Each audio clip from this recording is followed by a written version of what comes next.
Details చూస్తే తెలుగు మహిళా రాష్ట్ర ప్రధాన కార్యదర్శి మూల్పూరి కళ్యాణిని హనుమాన్ జంక్షన్ పోలీసులు అదుపులోనికి తీసుకున్నారు. గన్నవరంలో ఫిబ్రవరి 20న టీడీపీ వైసీపీ మధ్య జరిగిన గొడవలకు సంబంధించి నమోదైన 2 కేసుల్లో నిందితురాలిగా కళ్యాణి ఉన్నారు. ముందస్తు బెయిల్ రాకపోవడంతో అప్పటి నుంచి కళ్యాణి అజ్ఞాతంలో గడుపుతున్నారు.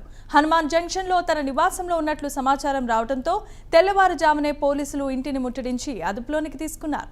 పోలీసుల తీరుపై కళ్యాణి కుటుంబ సభ్యులు తీవ్రమైన ఆగ్రహాన్ని వ్యక్తం చేస్తున్నారు.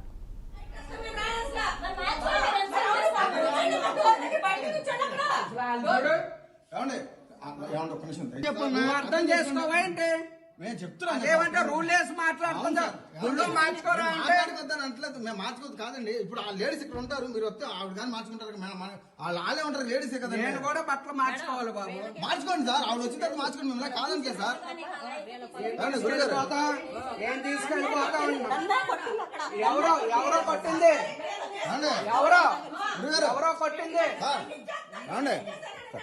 ప్లీజ్ చేయండి సార్. ఏం చేయరు సార్. సార్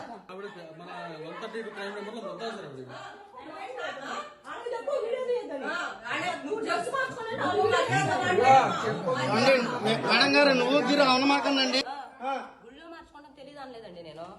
ఏమండి ఇప్పుడు మీరు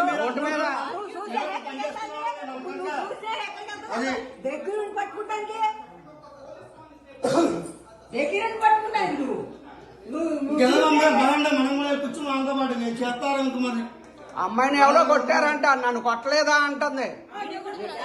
నిన్ను ఎవరు కొట్టారు? ఇంకా ఉన్నాయంట. అయితే నువ్వు మార్చుకుంటావా? వేరే లేడీస్ ముందర మీద మీరు డ్రెస్ మార్చుకుంటారా?